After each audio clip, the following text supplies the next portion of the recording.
2000년에 2억 원짜리 아파트를 첫째에게 증여했는데 2023년 상속 개시 당시 15억 원이 되어 있는 상황이지만 만약에 이 첫째가 2010년도에 8억 원의 아파트를 처분해버린 경우라고 생각해 보겠습니다. 이때 기준이 되는 상속재산은 얼마가 되어야 할까요? 최근 영상을 통해 유류분의 법리나 유류분의 반환 대상, 유류분 산정의 기초가 되는 재산은 어떤 식으로 산정하는지에 대해서 말씀드렸는데요. 오늘은 유류분과 관련된 판례를 최근 판례 위주로 해서 소개해드리고자 합니다.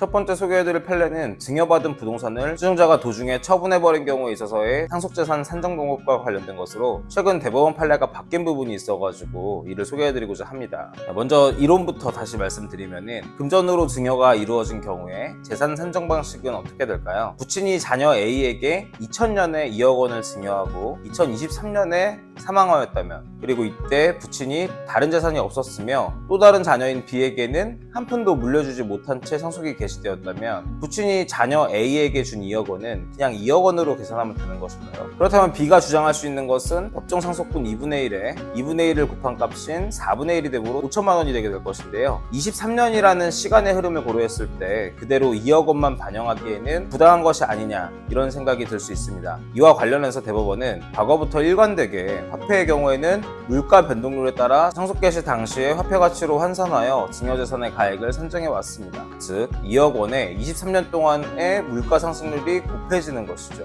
23년 동안의 물가 상승률이 50%였다면 2억 원이 아니라 3억 원을 기준으로 삼고 기초재산을 산정한다는 것입니다. 자, 그러면 금전이 아니라 부동산을 증여한 경우에는 어떻게 될까요? 2000년에 2억 원짜리 아파트를 첫째에게 증여했는데 2023년에 상속 개시 당시에 이 아파트가 15억 원이 되어 있다면 유류분 산정의 기초가 되는 상속재산은 얼마가 될까요? 대법원은 상속 개시 당시를 기준으로 하여 산정한다고 보고 있습니다. 즉 상속 개시 시의 시가인 15억 원이 기준이 된다는 것이죠. 대법원 판례 보시면은 유류분 반환 범위는 상속 개시 당시 피상속인의 순재산과 문제된 증여재산을 합한 재산을 평가하여 그 재산액에 유류분 청구권자의 유류분 비율을 곱하여 얻은 유류분액을 기준으로 하는 것인 바, 그 유류분액을 산정함에 있어 반환 의무자가 증여받은 재산의 시가는 상속 개시 당시를 기준으로 하여 산정하여야 한다. 이렇게 되어 있습니다. 문제는 증여받은 부동산을 첫째가 중간에 처분해버린 때인데요. 똑같이 2000년에 2억 원짜리 아파트를 첫째에게 증여했는데 2023년 상속 개시 당시 15억 원이 되어 있는 상황이지만 만약에 이 첫째가 2010년도에 8억 원의 아파트를 처분해버린 경우라고 생각해 보겠습니다.